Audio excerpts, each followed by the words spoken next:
They say man has two lives. The first one's when he's born, the second one when he finds out he only has one. Now I think I'm on my third one. When I first went sober, at the time I thought it was fun. Now that I've grown, I saw that I have masking, the pain in different ways. Once I removed all those, that gave me my second birth. My heart has like an irregular beat. The doctor came and he sat me down and said, "Hunter, you don't have heart disease."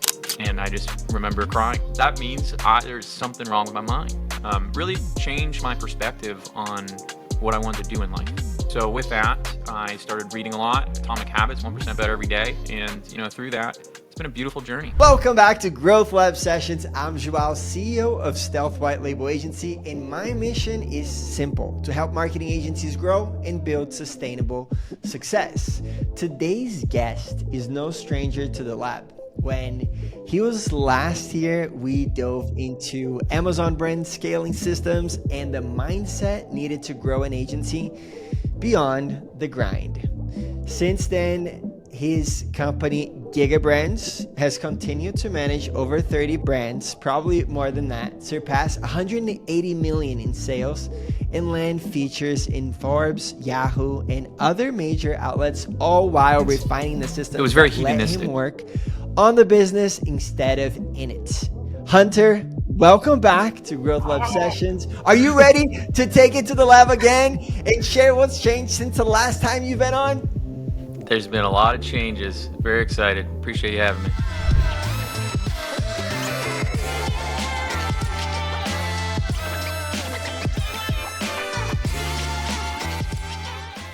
All right, awesome.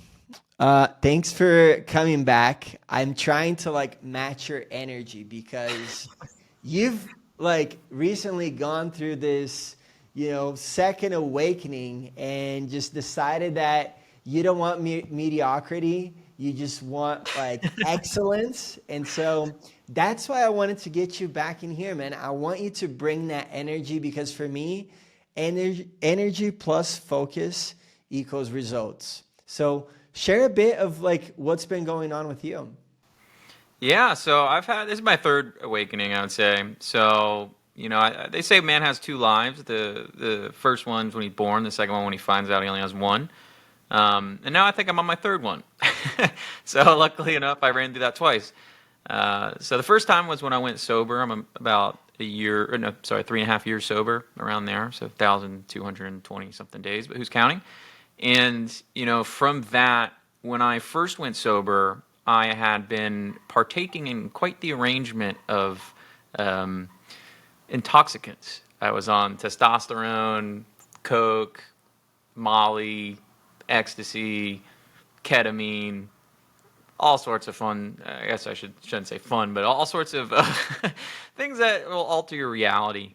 And at the time, I thought it was fun. Now that I've grown, I saw that I have been masking, the pain in different ways. So once I removed all those, that gave me my second birth, which was kind of a very intense moment. I thought I had a panic disorder, so I kept going to the hospital trying to figure out what was wrong with me. And the doctors were couldn't figure it out. We kept doing other tests. My heart has an irregular beat. So sometimes it can be normal, nothing at risk. But since it was like that when we were trying to do the EKGs and trying to get all that stuff done, it wasn't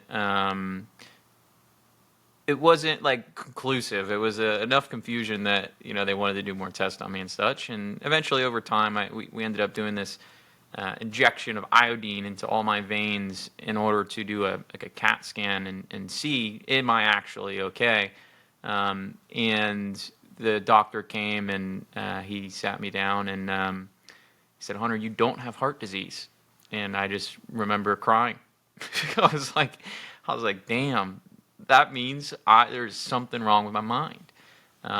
So that really started that was one of the deepest moments I would say of my life. And, I prayed to God and I asked God for one more chance. And, I had looked back on my life really deeply then, and it was very hedonistic. It was very hunter.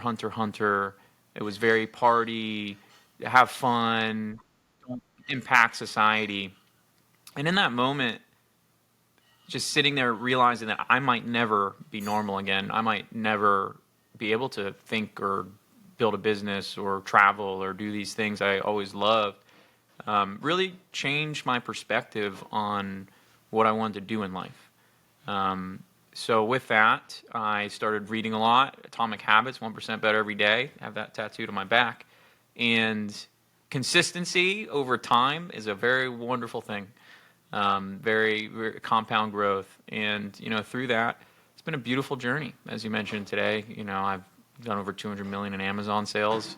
I've been featured in a lot of different publications and seen good success. I think the most fulfilling thing for me is just being able to wake up every day and be proud of myself and look in the mirror and know that every decision that I make is ethical and it is meant with intent of helping either my team, the people around me, the world. And with that, I get a ton of fulfillment from that. Now, these things aren't permanent, right? As much as we want to memorize what we learn through our life and these hard moments, sometimes you falter a little bit. And thus, my third life has been born. I'm out of a relationship, and that was a lot. It's funny. One of my mentors today, he's like, Hunter, you shit your pants. You gotta stop thinking about it. Oh man, but that's been killing me. But that's kind of how I look at it. I mean, I didn't use enough discernment in my selection process, and there is a lot of parts that from my end that I need to improve when I move forward. But with that, there was a lot of pieces that were ripped open, right? Like, I'm not enough, I'm not worthy. There's a lot of pieces of, just all sorts of things where I looked in the mirror and I didn't like who I saw again, and I didn't understand necessarily why I didn't like who I saw. I did, because I got really chubby again, and this time around, I looked in the mirror and I was like, damn, okay, I made a lot of mistakes. I didn't take the right precautions in my selection process. I didn't stay going to the gym. I made excuses. Oh, I need to scale, because I'm sure you know me, but for those who don't know me, I wake up at 6 a.m. and I open Slack typically. I try to have a morning routine, but that's just who I am as a human. And I go to bed around 11 p.m. when I close Slack. So with that, it's obsession. I have a deep obsession, and I didn't necessarily balance the health aspect of the obsession. And from that, I had scaled, but I scaled my health into the ground too. So sometimes it takes these hard moments, these rebirths, where I looked in the mirror, I didn't like what I saw, and I never want to feel like that again. So I've changed myself again, Yeah. which is the beautiful part of life. A quick break in the podcast to tell you about Stealth, my white label marketing agency. If you're an agency owner and feeling stuck in fulfillment, hiring, and team management while trying to scale, this is for you. Stealth helps agency owners like you take fulfillment off your plate so you can focus on growth of your agency, from running ad campaigns and SEO to creating high converting content and managing CRMs. We handle the back end for your clients so you don't have to. Whether you're drowning in client work or struggling to scale your agency, Stealth gives you the support you need to scale without the headache. And if that sounds like a fit, then check out our website link in the description and book a time to speak with a consultant. And now back to the pod. It is. And like for me, I obviously know you, right? We're friends. We've known each other for about like 9 months now since we met at a conference. And from the kind of like a little bit of the inside, but also on the outside, because I do keep up with you like in person, but a lot of it is what I see online, right? You tend to share.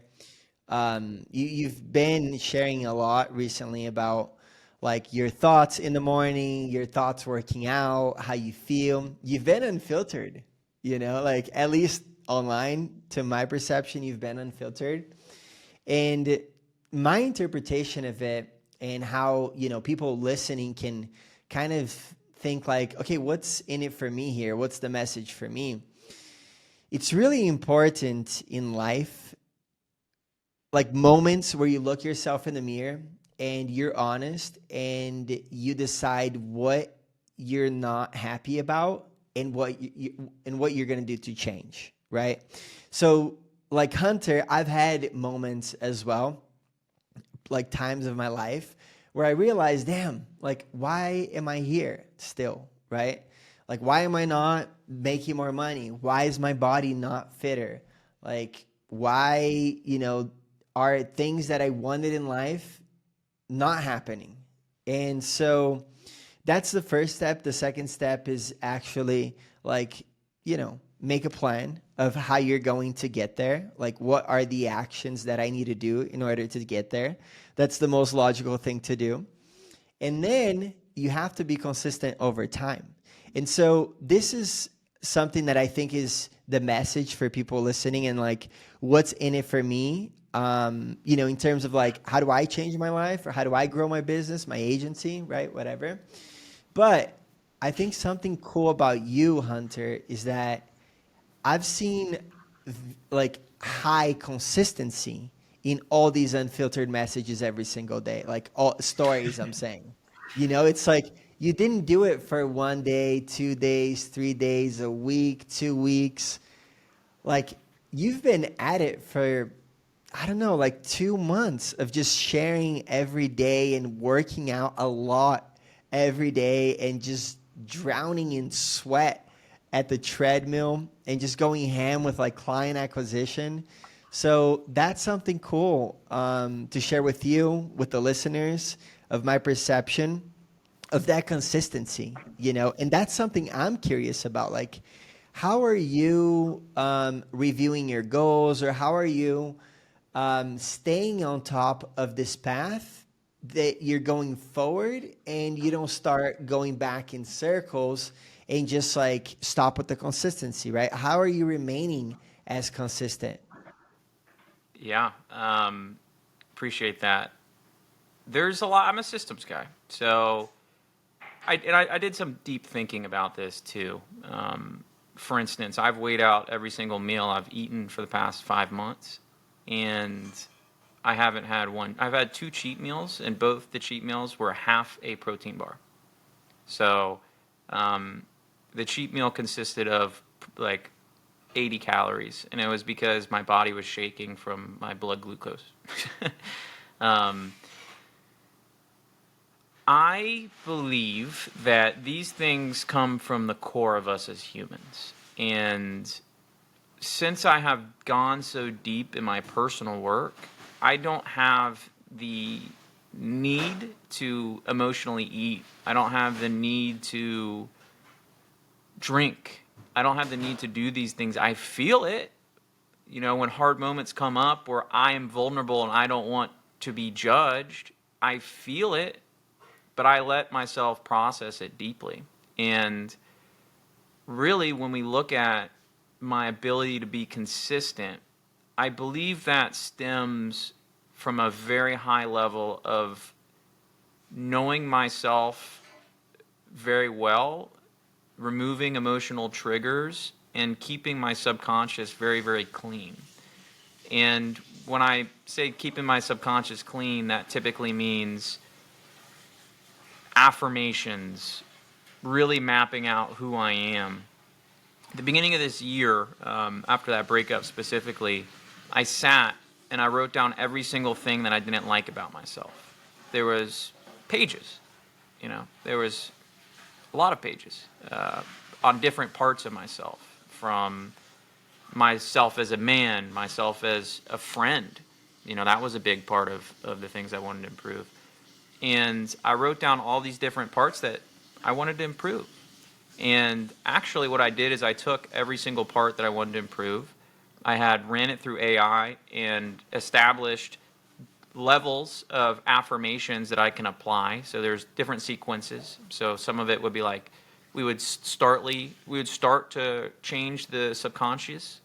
and then the next ones are solidifying it, and then finally it's I am, right? So we break it, we start solidifying it, I am. And from that, I had run my voice in 11 labs, and I had run probably 2 hours of affirmations of every point that I didn't like about myself.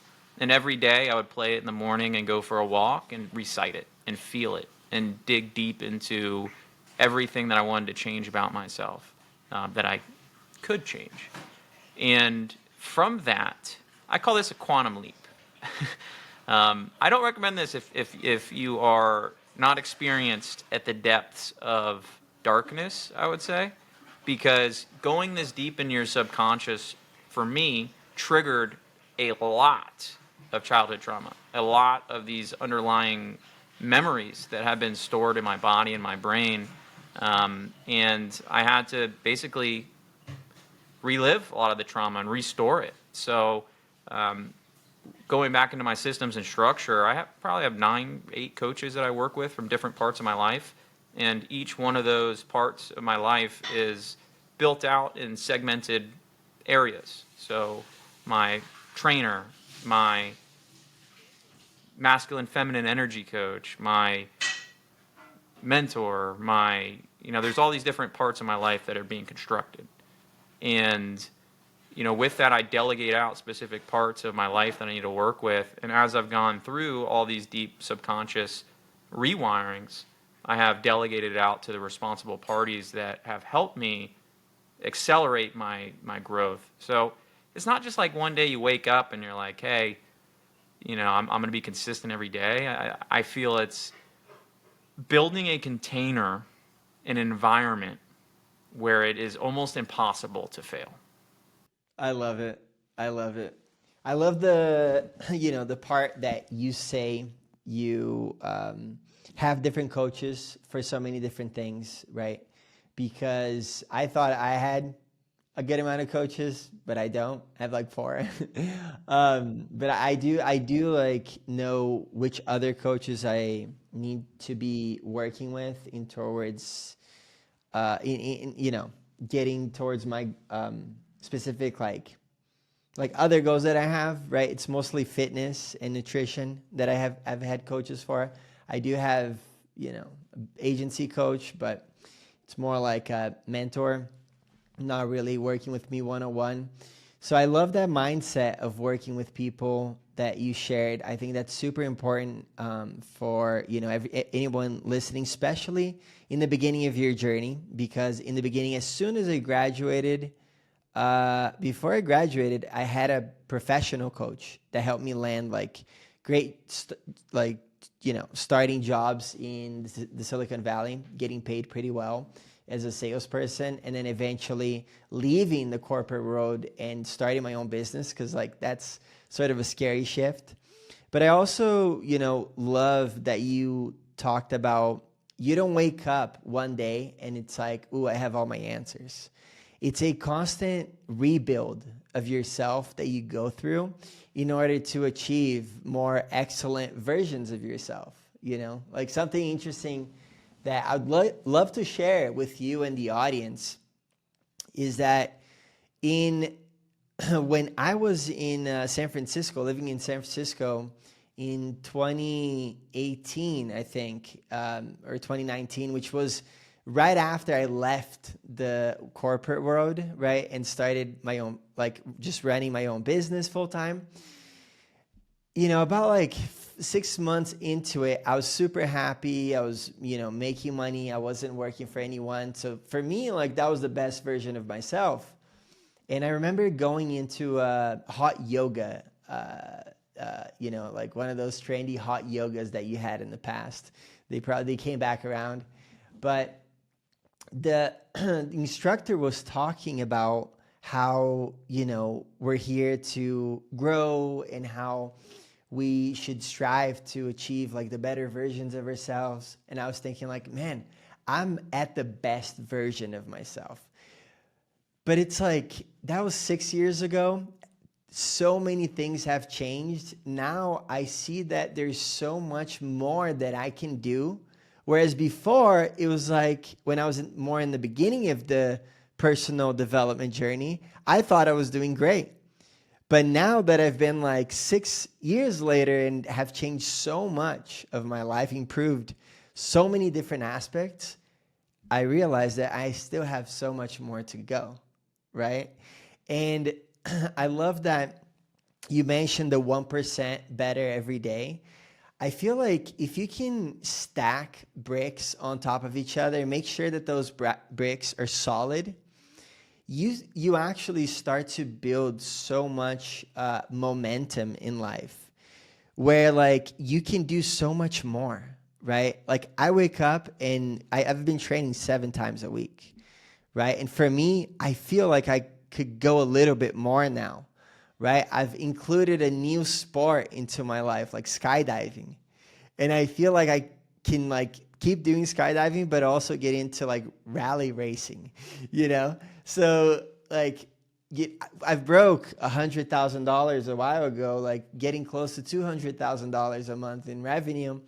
And I feel like it's easy to 5X that, you know, because I have so much more, I have so many more projects. I have so much more network. I have so much more inspiration in life like you, right?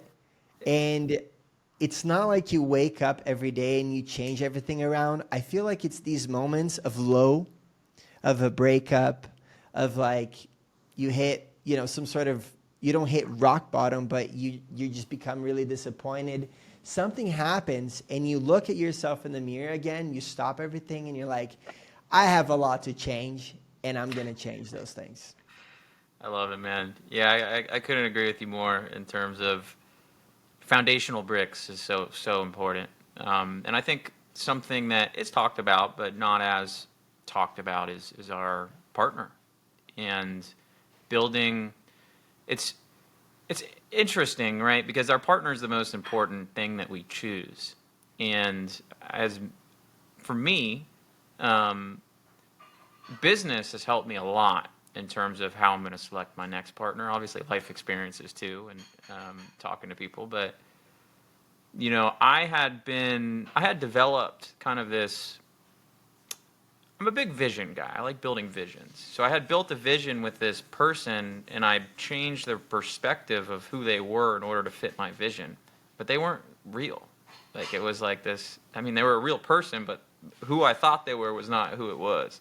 And with that, I see that I was building on sand, right? So like if you aren't careful, whether it be a partner, whether it be, you know, these different parts of your life, it works. Like I scaled to 100K a month and I had that support and I had that, but you know, once that was gone, I realized I had been building on basically like a fantasy, which is, you know, not a very pleasurable experience. And from that though, it's similar to what you're saying. Like it was the biggest blessing ever. Like I feel it's different from men and women in terms of the pain aspect of things. At least for me, some of the best men that I have met have been men that have gone through deep levels of pain, very deep levels of pain, and that sat in it. Didn't escape, didn't drink, didn't run, didn't womanize, didn't do all these things to escape. And you just sit in it and let it burn you until you switch who you are from a core level and align. So it's been a lot. Being able to it's unlimited energy. You know, as you mentioned, like for me, I'm pretty much towards the end of the charge. Like I no longer have like this deep pain from what it was. Like when I first started, it was like, oh, you know, I'm gonna get in good shape. I'm gonna prove myself. Now it's more like I am a machine. I am a scaler. I am an amazing human. I am a fighter. I am a traveler. I am capable. I am unstoppable. And it's just my identity now. It's no longer, hey, you know, I want to get in good shape. It's I am in good shape. Like that is me. And every day I look in the mirror and I'm not in good shape, it pisses me off. I am pissed off. And it's not because I'm pissed off because I don't look good. I'm pissed off because there's another version of me in another universe that said no to the fucking Twinkie. That said no to I'm sacrificing my health for work. Because I think things change. There are seasons for everything. And I couldn't be who I am today if I wasn't making $100K a month. Like, it's just like it's just you can't. There's some levels of life that you can't unlock until you fucking kick the door down and you take it. And revenue allows you to do that. I think you're a great example because you operate at a point where you're growing a lot of people. So you have a lot more people. And you spend a lot of your money and operate at lower levels because you prefer growth and you are not anywhere near where you want to be, at least from my perspective. Like I feel that Joao is going to the moon. He's not going to stop until he's up on the fucking moon. So, with that, it's you when you have more people, you are able to do more things, right? So like I when I first started, it's honestly a little bit, it's such a blessing. This is one of the things I have the most gratitude for throughout my day is the fact that I have a life manager that manages all these beautiful humans, like that I have been able to choose throughout my life. Like, okay, this guy, I want to be like him. I want to be like this. I want that knowledge. These people align with what I want to do. And I get to assemble a team that works on a vision that I have created to impact. And it's just such a beautiful, beautiful feeling. It's very, very beautiful. And being able to combine that with the personal growth aspects of things. So like I have the nutritionist and a weightlifting coach, and like from that we have an application where I have 4 low days and then 1 high day, and then 4 low days and 1 high day. So I have carb cycling. He manages all the supplements and everything, and then I take progress photos. But every day we have to track my weight. We have to track how much water I've drank. We track how much sleep I got. All these different metrics are put into the Hunter database, and it's tracked to see what's causing my progress or decline. I don't like doing things, so I built a system so everything is basically automated. So I step on the scale, it sends it to the app sends it to Apple Health, I pull from Apple Health and I send it to my Airtable database, and I've done that with even the water tracking. So it knows how much water I drink every day. And I have built it so like basically I have not only an AI system, but I have a whole team that just manages the navigation of Hunter and time prioritization and what is he doing and audits and checks and balances. And it's pretty cool, man. I feel like it's pretty fucking cool. You can systemize everything. Like the way that you think about systems is unlike anyone I've ever spoken with. So that's pretty cool. Because I wouldn't really even think about that scale thing to automate, sending the message to my personal trainer or whatever. So if we can change gears a little bit, like I think the motivation and the mindset that we've covered, in this podcast so far, that is instrumental to changing your business, right? And this is the growth lab session. So we are super interested in growth, right? I'm interested in growth, you are. But when it comes to business growth, like the mindset growth is going to happen and it's going to impact all aspects of your life, right? You're going to grow your business, your health, your relationships, your friends, family, spiritual. But let's focus on business for now. What are some of the things that you have changed in your business since the last time we spoke or since this third awakening? What are the biggest wins that other agency owners can take from that, introspection that you've had to really, use for themselves and grow their business? Yeah, with the deep internal reflection, I would say the biggest thing that's probably shifted is just my internal refusal for mediocrity, and with that, it carries over into your calls. Everyone who talks to me, I am a presence that I command presence, and when I get on calls, people know that I'm different. I talk to clients or potential prospects, and they just talk to me and they can feel it. They know that whoever this freaking being is, that is whatever the heck this thing is, because I'm a lot. I get it, but they know that it's special. And results aside, right? Like 200 million in Amazon sales, fucking 30, 40. I mean, we're at 40 something brands. Like,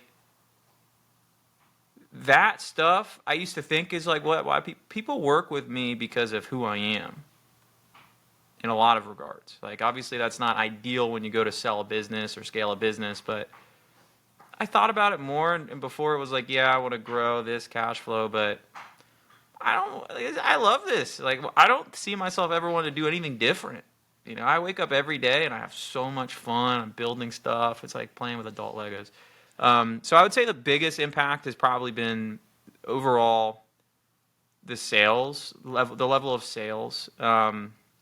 Since we spoke last, I've been really building out the sales team. We just started launching ads now. My goal is to start spending 30 to 50K a month in ads within the next 60 to 90 days. And with that, there's a lot of systems that I've been building around that. So on my last time on here, I was very open about emails, one of my main acquisition channels. So, you know, most of my clients I get from a cold email I create with a robot, gets into their inbox, they reply, and then I have a series of, I have a funnel that works like basically in the email, and then it gets them into the call, and then I set the frame, and then I get them into the call, and, eventually I sell them on a $6,000 to $8,000 retainer. And that's really beautiful, because when you think about it, that's one of the highest levels of sales that you can have in our space, right? It's like you're getting people to words, you're proving your acumen through an email, and then moving them into your funnel and then selling them. So I've just been really hyper focused on speed to lead. It's nothing groundbreaking, but my goal is to give a very, very high level response as quickly as possible from any funnel that comes in, and just go way overboard. Just like how I over deliver for my clients, it's the same in my sales process. So before you even become my client, I give you so much value that you're like, what the heck? My current team doesn't even know this stuff. They don't even, how the hell does this guy know this? And it's made a big impact for sure. You gotta be careful, man. I'm coming. I'm gonna lap you pretty soon. Yeah, for sure. Let's push each other. That's the beautiful thing about friendships like this, is that we're pushing each other, but we're also saluting each other on, giving them props and all their hard work. And I think you've been doing an amazing job. And I'm super happy that, we'll probably be spending more time as we're going to live close to each other. Yeah, and we're going to be able to impact each other positively even more. So when it comes to speed to lead, right? What are your speeds to lead? What, for people to understand, because there are a lot of people that will get a response to an email and respond in 6 hours. So when you say speed to lead, tell us what you mean. Oh, do you want the sauce now? This is getting saucy. I mean, you guys this is getting saucy. Sauce. Yeah, so it depends on what level it's at. So I have multiple steps in my speed to lead process. Within 5 seconds to 15 seconds, there's a response already sent.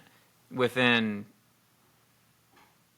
30 minutes max, there is a very, very handcrafted, detailed, and in-depth analysis done that, is going to really melt anyone's brain. And it's probably going to it's going to make more of an impact than most calls do from other teams. So, yeah, it depends on how you categorize it. I categorize it in different levels. We have weekend time, we have night time, and then we have normal time. And yeah, normal time. If we don't respond within 5 to 15 seconds, a hunter's not very happy. Dude, so when you're responding that fast, are you like being funny about, yeah, we're fast or something like that? Because how can you respond in 15 seconds? You just have to have someone 24/7, man. You literally, that's a full-time role in my business. You sit there and you wait until shit comes in, and there's like Is it these an big alerts. SDR? Yeah, yeah. So the SDR, everything is just AI empowered, from a human. So I have an SDR that sits, 20. I have two people. I have an inbox manager and I have an SDR. So we're as soon as a lead comes in, we enrich their data. We have their phone numbers. We're calling them. We're booking them in. We're giving them as much value as they can, and we hit them from. Like not only once you come in as a lead, now you're getting pushed into all my ads. You're getting pushed into my newsletter. You're getting pushed into every marketing avenue that I have, and you're just going to get followed up with until you tell me to fuck off or you become a client. Jesus. Guys, everybody pay attention to this right now because it may be hard for within your business to talk to your SDR and really change their perspective around getting back to around speed to lead being, like 15 seconds, less than a minute, right? Less than 3 minutes. I mean, 3 minutes, you're already like 10 times behind Hunter. So good luck getting those Amazon clients. It's player versus player. Yeah, for sure. And so I think you need to actually wake up and respond to leads faster and really change whatever you need to in order to do that. I know that this was a small wake up to myself because we do kind of take our time, I would say, on, some like outbound, which we don't do that much. We do take a bit of time. Now, I have a question for you. Do you have fully automated AI responses? It depends. I mean, it's a hybrid solution. So I have a timer, and if we don't hit a response in X amount of time, an automated message is sent. Okay, got it.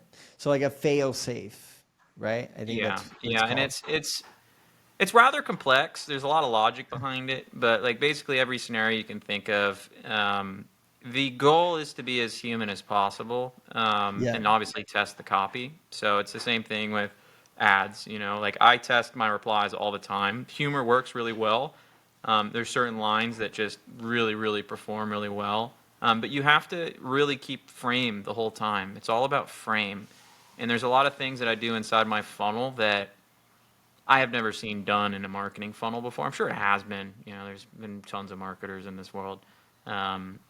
Yet, I haven't. Yeah, my systems are. I love my systems. Like for me, for instance, right? Like I have a lot of press. I have a lot of different accolades, and using creative ways to make sure that when you're replying to an email, they see it and they know, like that who you're dealing with.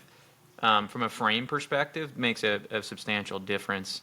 And it all really boils down. I mean, it boils down to a lot of things, but tracking those KPIs. What is your reply to meetings book ratio, and what is your response time? And those two metrics, even with bad copy and bad responses, if you can really get those dialed in, you're going to see, you're going to have more success in your outbound. Yeah, in terms of like, we're talking about email now. What do you think is important? Like, what are the top 3 most important things for an agency that's trying to do cold outbound email to book calls? That's a hard question. I don't know if it is something I would suggest to teams to go after unless you have a very high level of systems and tech background, right? For me, I've been in email for 2.5 years, maybe 2 years of cold email. And through that, I have studied the spam filter algorithm. I've studied deliverability. I've studied infrastructure. I've studied different email servers. I've studied all these different components of copy and words and structuring and angling and psychology. And, to be honest, I believe that the email funnel to succeed is likely one of the most complex funnels there is in internet marketing. That being said, if you do have those levels of acumen and skill, it really does boil down to, are you landing in their inbox? Are you angled from a copy perspective in a way that you're going to be able to convert? And are you replying within a minute, 5 minutes, 15 minutes? And if you can hit those 3 core components, you'll see success. You just have to, be able to navigate it. If I was restarting today, I don't know if I would have been able. I probably would have figured it out. But it's one of those funnels that has gotten very complex over time, and I don't know if it's worth it for someone to have an in-house team at a low level. You're better off finding a good partner, but then it's the same thing with that we face, right? Is how do you find a good partner? And that's why my retention's so high on my business, because when people find us, they're like, finally, this guy actually does stuff, So I experienced the same thing in the emails too. So like I would always hire teams, and then I would hold the infrastructure and have them work on my infrastructure. Is kind of how I did it. And then over time, I got really good with it. Long-winded answer for you. No, that's good. I agree, man. Email has been around forever. So when a game has been around forever, you gotta innovate so much. You can't just do what people were doing 2 years ago, 3 years ago, 6 years ago when I was an SDR. That was like, shit, I'm getting old. Well, you know what I did? You know what I did too is I actually have like an email pod in my business. So I have like a full-fledged email team, and part of my long-term is just owning the e-commerce acquisition funnel. And with that, I have subsidized my team essentially by taking on some other brands in e-commerce, email flow people and some Shopify people. And basically that offsets my email acquisition cost, but I manage and run, a few different agencies, email flows there. It's not something I'm going to scale to once that pod is full, I'm not going to put focus on it, but that it does take that level of ownership in order to really run it. And it's it's not a cheap team. Yeah, for sure. So you provide email service for your e-com clients? I provide it for other e-com agencies. So okay. Specific agencies that I would have to they would have to be, the only way I would do it was if it was an agency that already has a setter and they're already skilled and they're willing to reply fast. Because for me to build to where I'm at for my email, if you look behind the hood, it is absolutely insane what I have built. It's I have all these crazy automations that are refreshing spam and then self-filtering, and then it's very complex. So I can scale other people, I wouldn't say easily, but with lower levels of effort in high, when you think of ads, for instance, I'm spending $5K a month on ads, the creatives $3K, and then a good agency to media buys $3K. So we're looking at $12,000 a month, and good results on that is what, 5-10 meetings, When you look at the email funnel, someone pays me $5,000 a month, and I can print them 10 to 20 meetings a month, and they don't have to do any advertising spend or anything. The only thing they have to do is put a setter on the funnel. Cool. Well, my question is, why don't you do email for e-com brands in terms of they already are running ads, they're working with you, you're providing service for their Amazon side of the business. Why have you thought about running emails for e-com brands? Is this a stealth white label thing? No. Because I'm down. Have you thought about adding that service to your... You got me mid-call. So by the way, would you like to offer additional services? No, go ahead. I think the level of client that I target No, but Um, here's a preface to that question. I know that there are a lot of email agencies that are super successful, and I feel like you already have that e-com client. You have big e-com clients, right? But they're on Amazon. And so if you were, and you're already good at with email, so if you were to offer that service, it sounds like a complementary product. That's why I'm saying. yeah, no. So inside of Amazon, there's a few reasons why I don't. Inside of Amazon, it's already cutthroat enough. So I am a very specialized player inside of Amazon. I take pride in I am one of the greats, if not greatest, Amazon teams out there, and I say that with 100% conviction. With what we've built, the systems we have, the structure we have, it's there's a reason why brands doing 50, 100 million a year come to us for systems. And when when we scale brands, we do take a look at their other funnels from a high level. We peel back the curtain. You know, what are you doing Meta? What are you doing TikTok? What's the attribution? Where's all this traffic coming from?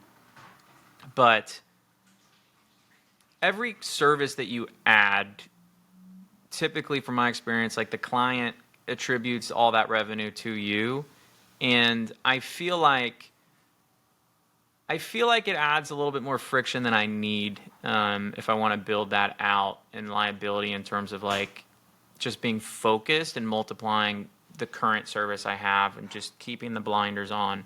That being said, like if there is, I do refer a lot of business. So like I typically I'll be like, okay, I don't want to do meta ads. I know good meta ad guys. They're giving me 15%. I keep sending them business, but these motherfuckers never send me any clients. So I probably sent like 15 meta leads to different people, and I have not gotten one back. So if anyone out there has Amazon leads and wants to trade, feel free to send me an email, hunter@gigabrands.ai.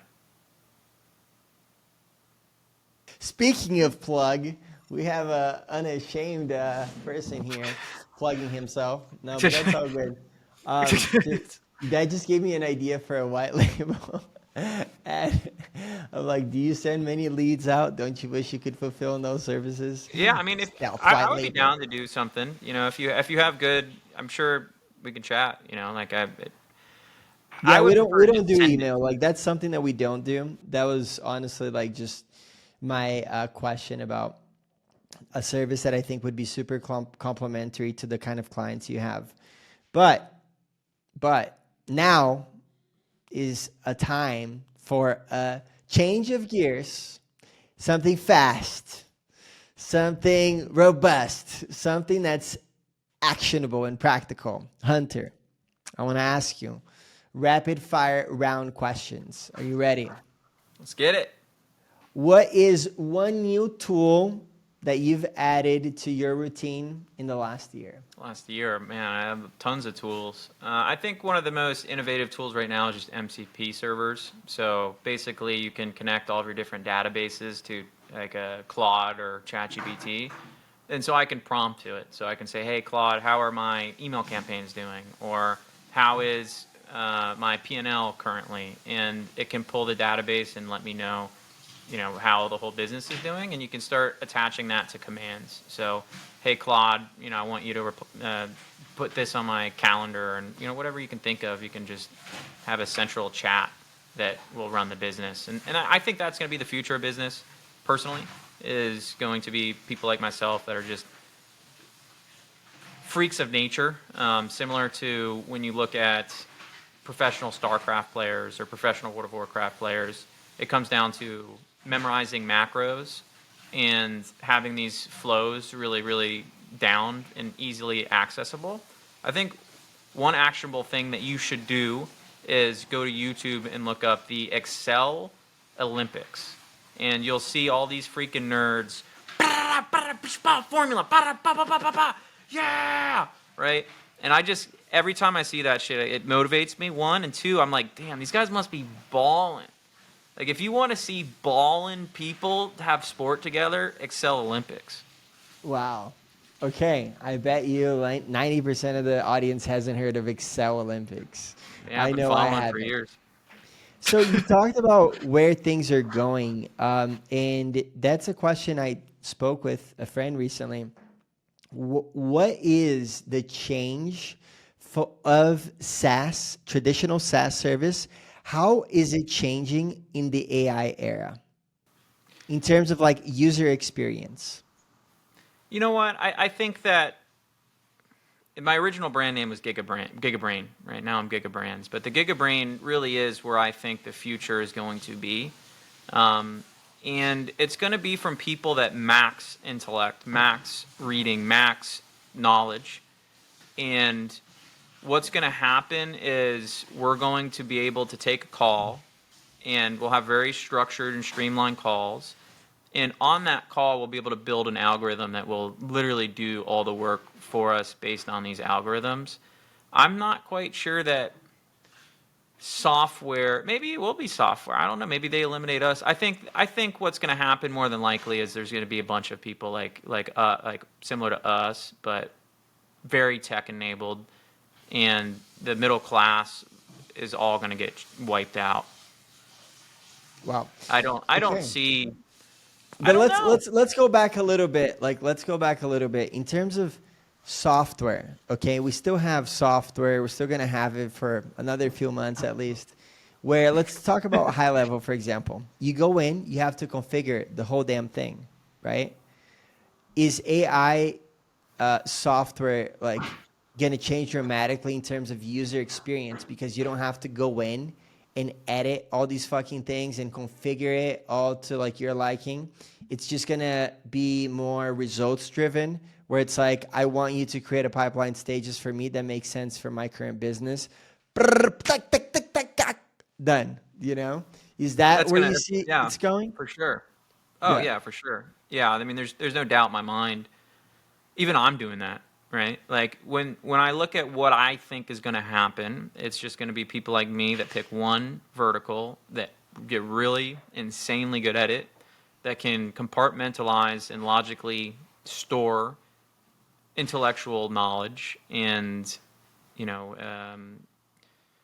processes, and have it built in a way that it's properly called upon by AI. I believe it's going to take probably 5 to 10 years until it's to the point where that it gets eliminated, maybe longer. I feel as if the ability to logically and systematically program artificial intelligence based on the goal that you want to achieve is going to be the skill that is valuable. Going back to rapid fire questions that wasn't so rapid, what is a client win in the last 6 months you're most proud of? I got a few, but I like the smaller ones, I guess. I took a brand from 360K a month, or sorry, 360K to 2.3 million, or no, I took 2.8 million. Yeah, we took them from 400K to 2.8 million. And it was a brand that came from my YouTube funnel that didn't even think Amazon was like a good channel. Wow. So that one was pretty cool to see.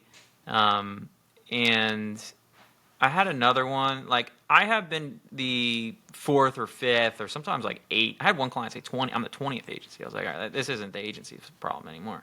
But this one, I was the 5th one, and he told me to kick rocks. He's like, I'm not meeting with you. And I sent him an email. I'm like, I'll give you $100 if you get on this call and I don't give you value.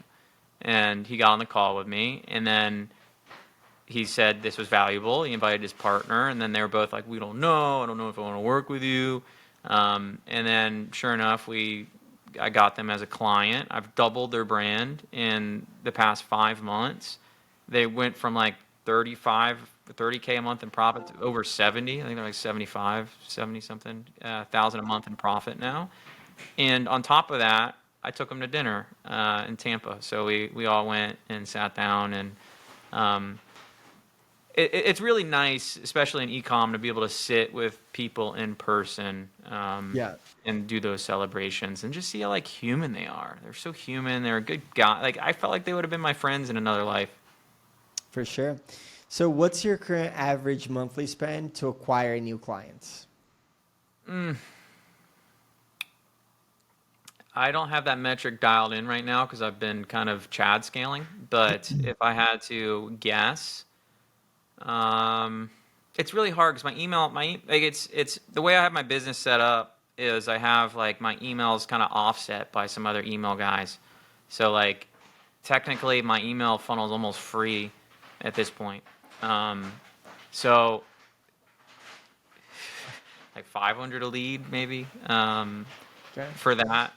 And I'm trying to max scale it. The problem with email is you do hit a certain level of